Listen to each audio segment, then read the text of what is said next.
Hi friends, అందరికీ నమస్తే. మనకి ఈ రోజు నుండి శ్రావణ మాసం అనేది వచ్చేసింది కాబట్టి మనకి మంగళవారం అనేది మంగళగౌరి వ్రతాలు చేసుకుంటూ ఉంటాము అందరం కూడా. ఈ శ్రావణ మాసం అనేది చాలా శుభకరమైంది. అన్ని శుభకార్యాలకు కూడా ఈ శ్రావణ మాసం అనేది మనం ఈ శుభాలు చేసుకోవాలంటే శ్రావణ మాసం వచ్చిన తర్వాతే మనం వీటన్నిటిని కూడా జరుపుకుంటూ ఉంటాము. అవి పెళ్ళిళ్ళు, వ్రతాలు, నోములు, ఏదైనా సరే గృహప్రవేశాలు ఇలాంటివన్నీ కూడా శుభకరమైనవి శ్రావణ మాసంలో చేసుకుంటాము. ఇక్కడ బాగా ముఖ్యమైనది ఏంటంటే శ్రావణ మంగళవారాలు, శ్రావణ శుక్రవారాలు బాగా ముఖ్యమైనది. ఈ రోజు నుండి కూడా మనకి శ్రావణ మంగళవారం అనేది 6వ తారీఖు నుండి ప్రారంభమవుతోంది. ఈ శ్రావణ మంగళవారానికి సంబంధించి కొత్తగా పెళ్ళైన వాళ్ళు ఈ శ్రావణ మంగళ గౌరీ వ్రతం అనేది చేసుకుంటారు. మంగళ గౌరీ వ్రతం అనేది చేసుకుంటూ ఉంటారు. అది కొంతమందికి కొన్ని ఇంటి ఆచారాలను బట్టి వాళ్ళకి ఉంటూ ఉంటుంది. అదేంటి అంటే ఇప్పుడు 5 ఏళ్ళు నోచుకుంటారనమాట. ఈ 5 ఏళ్ళు ఈ నోము చేసుకోవాలి. 5 ఏళ్ళు నోము నోచుకున్న తర్వాత దీనికి ఉద్యాపన ఉంటుంది. ఆ ఉద్యాపన కూడా తీర్చుకోవాలి. అట్లాగే ఇది కొంతమందిలో ఏంటంటే పెళ్లి కాకముందు 4 ఏళ్ళు చేసుకుని తర్వాత 1 సంవత్సరం అత్తవారింట్లో చేసుకోవడం, పెళ్ళయ్యాక 1 సంవత్సరం అత్తవారింట్లో, పుట్టింట్లో ఎక్కడైనా చేసుకోవచ్చు. చేసుకుని అప్పుడు అయిపోయింది ఉద్యాపన తీర్చుకోవచ్చు అనుకుంటారు. కానీ కొంతమంది ఏంటంటే పెళ్ళైన తర్వాత 5 ఏళ్ళు చేస్తూ ఉంటారు ఈ నోముని. మనం పెళ్ళిలో గౌరీ పూజ చేస్తాం కదా, ఇంకా మనకి 5వ తనాన్ని సకల ఐశ్వర్యాలు, ఆయురారోగ్యాలు కలిగించాలని చెప్పి ఆ మంగళగౌరిని మనము ప్రార్థిస్తాము. అలాగే సంతానం వృద్ధి చెందాలి, వీటన్నిటి గురించి కూడా మనము ఈ మంగళగౌరి వ్రతాన్ని మనం చేసుకుంటూ ఉంటాము. కొంతమందికి ఏంటంటే 5 ఏళ్ళు పెళ్ళైన తర్వాత చేసుకున్నప్పుడు కూడా వాళ్ళకి జ్యోతులు ఉంటాయన్నమాట. బియ్యపిండితో జ్యోతుల్ని తయారు చేస్తూ ఉంటారు.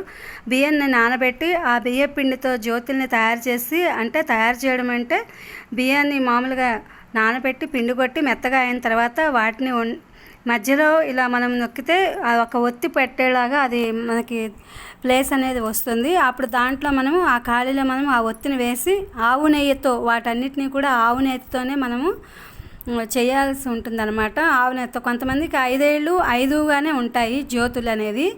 అలాగే కొంతమందికి అనేసరికి పెరుగుతూ ఉంటాయి. ఫస్ట్ సంవత్సరం 5, రెండవ సంవత్సరం 10, మూడవ సంవత్సరం 15, 4వ సంవత్సరం 20, 5వ సంవత్సరం 25 అలా ఒత్తులు కొంతమందికి పెరుగుతాయి. అది వారి ఇంటి ఆచారాలను బట్టి ఉంటుంది. ఈ మంగళగౌరి వ్రతంలో మెయిన్ అదే అనమాట. ఈ జ్యోతులు మనం ఎందుకు చేస్తాము అంటే మనము కాటుక పడతాం. ఈ కథ అనేది చదువుతూ మనం ఆ జ్యోతుల మీద ఇనప కత్తి కానీ లేకపోతే అట్లకాడ కానీ దానికి ఆవు నెయ్యి అలాంటిది రాసి మనము కాటుక పడతాం అనమాట. ఈ కథకి మెయిన్గా ముఖ్యమైనది ఏంటంటే ఆ కాటుకే అనమాట. ఆ కాటుకని కళ్ళకి పెట్టుకోవడం వల్ల కళ్ళకి చాలా మంచిది అవుతుంది. ఎందుకంటే ఆవు నెయ్యి మీద అది వస్తుంది కాబట్టి అది కళ్ళకి చాలా మంచిది. ఆ కాటుక కోసం ఎంతోమంది ముత్తైదులు అది మంగళవారాలు వచ్చినప్పుడు వాటి కోసం అనేది ఎదురు చూస్తూ ఉంటారు. ముందు మనం తాంబూలాలు, శనగలు వీటన్నిటికన్నా కూడా ఈ యొక్క కాటుక కోసమే ముత్తైదులు బాగా మంగళగౌరి దానికి సంబంధించి తాంబూలాలు ఎదురు చూస్తూ ఉంటారనమాట. అట్లాగే కొంతమందికి బుట్ట వాయనాలని ఉంటాయి.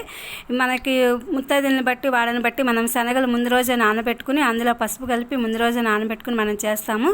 వీటికి కావాల్సింది ఏంటంటే పసుపు, కుంకుమ, గంధము, అక్షింతలు, పూలు, పళ్ళు, తమలపాకులు ఇవి ముఖ్యంగా ఈ యొక్క మంగళగౌరి వ్రతానికి కావాలి. ఆవు నెయ్యి ఇవన్నీ కూడా కావాలి. అట్లాగే మనం చనివిడి చేస్తాం కదా, అందులో కొంచెం చనివిడి నైవేద్యానికి, అలాగే పానకం, వడపప్పు ఇవన్నీ కూడా మనం నైవేద్యం పెడతామన్నమాట. ఇవన్నీ కావాలి. వీటిని సిద్ధం చేసుకుని ముందు రోజే వీటన్నిటిని తెచ్చుకుని మనం సిద్ధం చేసుకున్న తర్వాత ఈ వ్రతాన్ని అనేది మనం ఆ తర్వాత మర్నాడు మంగళవారం రోజు చేస్తూ ఉంటాము. ఈ యొక్క మంగళగౌరి వ్రతాన్ని శ్రావణ మాసంలో ఇలా చేస్తూ ఉన్న తర్వాత ఏం చేస్తామంటే మనము ఆ జ్యోతుల్ని కాటుక పడతాం కదా, ఆ కాటుక అనేది మనం వాయనాలు ఇచ్చేటప్పుడు ఈ యొక్క కాటుకను కూడా అందివ్వాలి. ఈ కాటుకను పట్టిన తర్వాత ఆ యొక్క అట్లకాడకు కూడా తోరం కట్టాలి. 5 సంవత్సరాలు చేస్తాం కాబట్టి 5 పోగులేసి తోరం అనేది మనము తయారు చేసుకుని 5 ముళ్ళు వేయాలి. 5 ముళ్ళు వేసి మామూలుగా 5 సంవత్సరాలు ఈ వ్రతాన్ని కొనసాగించి తర్వాత ఉద్యాపన తీర్చుకోవచ్చు. లేకపోతే 3వ సంవత్సరం 2వ సంవత్సరం అయినా తీర్చుకోవచ్చు. ఎందుకంటే ఈ యొక్క ఉద్యాపన అనేది కొత్త పెళ్లి కూతురికి ఇవ్వాల్సి ఉంటుంది. 13 జతల అరిసెల జోళ్ళు, అట్లాగే ఒక ఇత్తడి గిన్నెకి వాసన గట్టి శనగపప్పు, బెల్లము ఇవన్నీ వేసి మనము కొత్త పెళ్లి కూతురికి అంటే రాత్రి తెల్లవారుజామున పెళ్ళి అయితే ఉదయం ఉపవాసం ఉండి ఈ యొక్క ఉద్యాపన అనేది తీర్చుకోవాలి. చిన్న మంగళసూత్రాలు, మట్టెలు, నల్ల పూసలు, చీర, జాకెట్టు, గాజులు, పసుపు, కుంకుమ, కాటుక ఇవి ఏవైతే ఉన్నాయో అవన్నీ కూడా ఆ యొక్క కొత్త పెళ్లి కూతురికి మంగళగౌరిగా భావించి మనం ఇచ్చేస్తామన్నమాట. అది దీని యొక్క ఉద్యాపన, ఈ నోమి యొక్క ఉద్యాపన. అట్లాగే మనం ఆ అమ్మవారిని చేయాలి. ఫస్ట్ పసుపు అమ్మవారిని చేయాలి. పుట్టింట్లో అయినా అత్తింట్లో అయినా ఎక్కడైనా సరే ఈ నోము కొత్తగా పెళ్ళైన ఆడపిల్లలు నోచుకోవచ్చు. పసుపు గౌరీ దేవిని చేయాలి. అలాగే తల్లి పిల్లని చేసి పసుపు వినాయకుడిని చేసుకుని ముందుగా మనము ఆవాహన చేసుకోవాలి. ఫస్ట్గా మనం వినాయకుడి పూజ చేసిన తర్వాత అప్పుడు మంగళగౌరిని ఆవాహన చేసి, అలాగే ఒక కలశం ఉంటుంది, కలశంలో నీళ్లు, అక్షింతలు, పసుపు, కుంకుమ ఇవన్నీ వేసి, గంధము ఇవన్నీ వేసి, పువ్వు వేసి, అందులో మనకి ఉంటే ఒక చిన్న ఏదైనా బంగారం ఉంగరం అలాంటివి లైట్గా వేయాలి. లేదా అంటే చిన్నది ఏదైనా అణువున్నా సరే వేసుకుని చేసుకోవాలి. ఈ కలశం అనేది అట్లా ఉంటుంది. మనం ఒక్కోసారి 4 వారాలు వస్తాయి, ఒక్కొక్కసారి 5 వారాలు వస్తాయి. ఈసారి 5 మంగళవారాలు రావడం అనేది జరిగింది. అప్పుడు మనం ఇలా ముందు రోజే ఈ శనగలు అవన్నీ నానబెట్టుకుని మనం పూజా విధానం ఎలా చేసుకోవాలనేది, మామూలుగా ఎట్లా ఏవి సమకూర్చుకోవాలనేది నేను ఈ వీడియోలో మీకు చెప్పాను కదా, ఇప్పటిదాకా మీకు చెప్పబోతున్నాను కదా. ఇవన్నీ కూడా మనం చేసుకుంటూ ఉండాలి. ఫస్ట్గా మనము పానకము, వడపప్పు వాటన్నిటికీ, తర్వాత గణపతికి ఇవన్నీ చేసుకున్న తర్వాత శనగలు నానపోసినవి ఒక బుట్టలో పెట్టి మామూలుగా ఈ వ్రతం అది చేసుకున్న తర్వాత అలాగే ఉద్యాపన కూడా చెప్పడం అనేది జరిగింది. ఈ విధంగా మనం ఉద్యాపన అనేది కూడా 5 ఏళ్ళు పూర్తి కాకముందే ఎవరైతే కొత్త పెళ్లి కూతురు ఉంటుందో పెళ్ళిళ్ళు జరిగినప్పుడు మన ఇళ్లల్లో వాళ్ళకి ఆ కొత్త పెళ్లి కూతురికి ఈ యొక్క ఉద్యాపన అనేది చిన్న మంగళసూత్రాలు, మట్టెలు, గాజులు, అట్లాగే నల్లపూసలు, లక్కజోళ్ళని, కాటుక అవన్నీ కూడా మనము ఇస్తామన్నమాట. అది ఉద్యాపన తీర్చుకునే విధానం అది. ఎందుకంటే అప్పుడు చాలామంది ఉంటారు కాబట్టి వాళ్ళందరికీ భోజనాలు అవన్నీ పెట్టడం అనేది ఈ ఉద్యాపన అనేది వాళ్ళందరికీ భోజనాలు అవి పెట్టడం జరుగుతుంది కాబట్టి అందరిలో ఉన్నప్పుడు అవన్నీ కూడా ఘనంగా చేస్తాం కాబట్టి కొత్త పెళ్లి కూతురికి మాత్రమే ఈ యొక్క ఉద్యాపన అనేది తీర్చుకోవచ్చు. అది 5 ఏళ్ళు పూర్తి కాకపోయినా నోము పట్టిన 2-3 ఏళ్ళకైనా తీర్చుకోవచ్చు.